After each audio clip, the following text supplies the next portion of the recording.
You called for me, my liege? It's quite late in the night. Has someone stormed the village? Shall I rally the men from their quarters?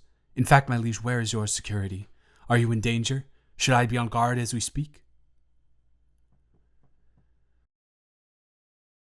My apologies. It's near dawn and the last attack arrived at a similar time. Pardon my paranoia, my queen. If there is no imminent danger, then what do you require of me? It is rather unusual for you to summon one of your soldiers at this time. If you're looking for the commander, the king should have informed you that he's out scouting for the day, and he will be back next sunset. I cannot lie, my liege. I have not noticed anything since I was awoken from such a deep, deep slumber. Am I missing an important detail? I had assumed he was taking care of things around the castle, as he tends to do when everyone else has fallen asleep.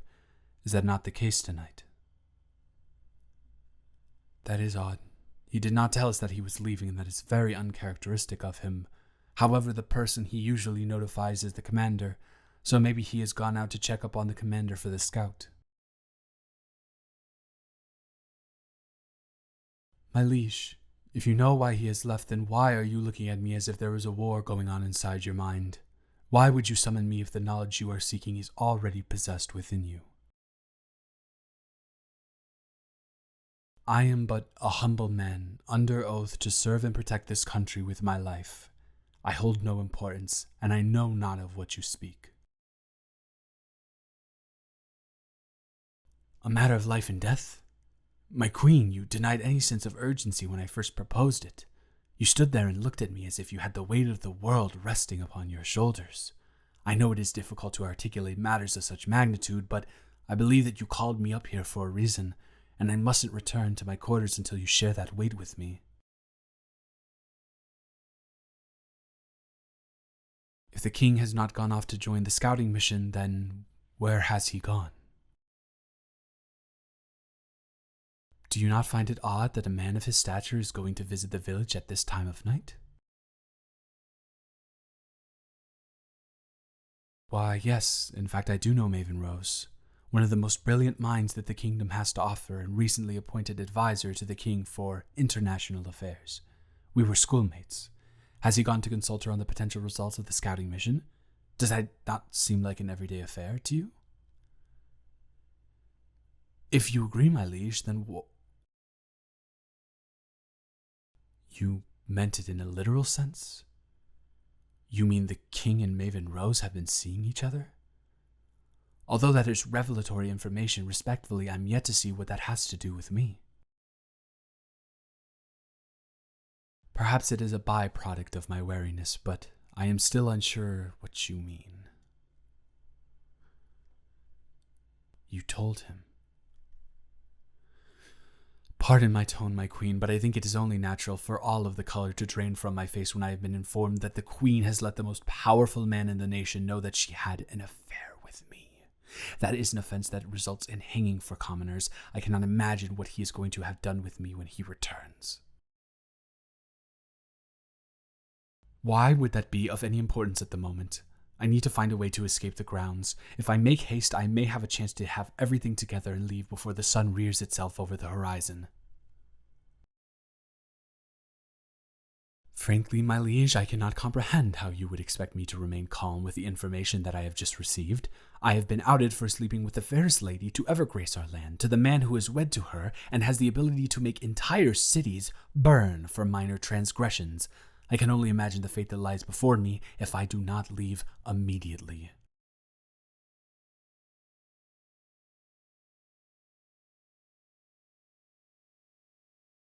I am aware that I am but your humble servant, but considering the circumstances, I had hoped that you would let me leave on my own volition.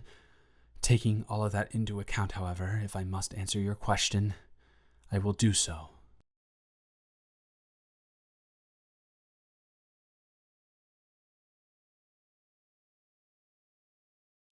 My apologies. I am still composing myself to be as crystal clear with my words that I can possibly be.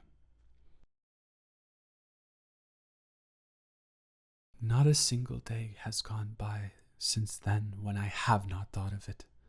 I lay awake at night in my quarters, restless with my fate of never being able to experience the sensation of your hands on my face for as long as I live. I think of the days we spent there, living out a mirage of blissful domesticity, and I feel a knot in my stomach knowing that I will never feel such feelings that I did that week for the rest of my existence. I torture myself endlessly for not suggesting to you that we stay even a minute longer, for that would be another minute for me to take solace in whenever I see your face, and know that I will forever be striving for a life that is out of reach, yet taunts me everywhere I look. The night when it rained and we stayed in bed for hours and talked about every little topic we possibly could think of until we ran out forces its way into my mind when you brush your hair out of your face, and I'm taken back to that moment, so much so that I forget that I am in a public area. I simply stare off into the distance until the harshness of reality gets a grip on me and pulls me back to a world that I no longer desire to live in, for I cannot have you. I would give up every life that I may live in the future to live this one with you. I would give up the rest of this life to feel your breath on my neck one last time. I hope this is satisfactory, for I must now flee for my life, and you must remember, although you will never see me again, you will always have a place in my mind, my heart, and deeply rooted within my soul.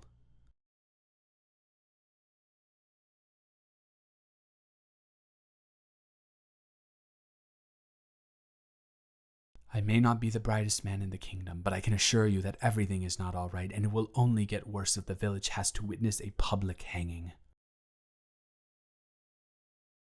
I do not understand what there would be to talk over with him unless you have coordinated this with him to goad me into a confession, which would smash the last remaining piece of my heart to dust.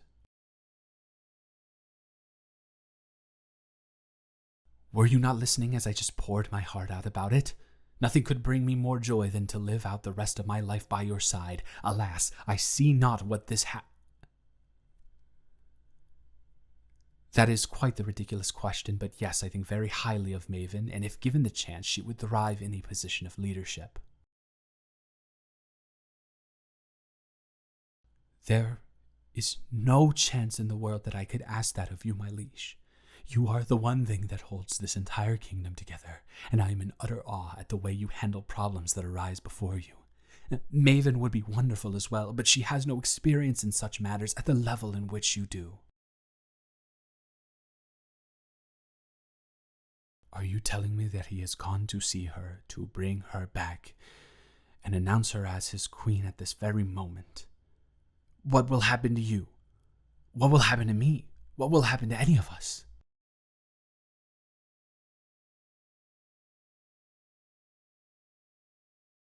Did he really say that?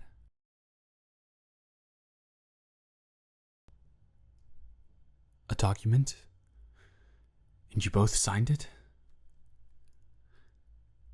It would be the best thing to happen for all parties involved, although I'm not convinced that I am not simply dreaming right now back in my quarters, and when you touch my face, I will be welcomed back to the miserable existence I have been wallowing in for the past year. Did my lord really say that about me? I am honored, without a shadow of a doubt, yet I am still unsure if this is what you would want. We lived in a dream together, but that is exactly what it was, a dream. The life of a farmer will not be the quality of which you are accustomed to, and I worry that you may end up resenting me for taking you away from the life that you lead now.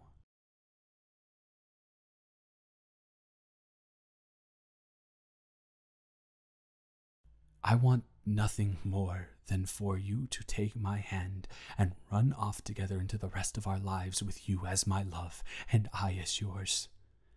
It is all I have wanted for a very long time now. I trust you. Okay. We shall. If we take our leave now on my horse, we can arrive in time for me to make you breakfast. My brother has been taking care of the farm, but I know he will be overjoyed to return to his family and work on their farm instead. I would follow you anywhere, my love. I have never been more ready to do anything than start the rest of my life with you. I guess now, my dear, we go.